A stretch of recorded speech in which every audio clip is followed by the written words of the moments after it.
What is up, y'all? It's the return of a YouTuber that literally fucking nobody wanted to see. I am reviewing the Conspiracy palette. So first of all, here is the overall packaging. There's a really nice triangle pattern thingy on the top, and then there's these two latches in the front which you use to open and close it, and I literally cannot figure them out for the life of me most of the time, so you can catch me struggling with that for a quick minute.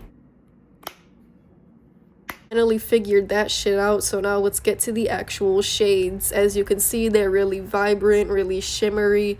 The color story is really unique. There's a super wide variety, and I think you could use it for just about any look that you're trying to create. This is the first two rows of the palette swatched on my wrist, and I could not fit the third row, so you could catch me struggling to fucking put that on the other side of my wrist. It was definitely a journey. In the end, I did not do a good job because I could not see what I was doing.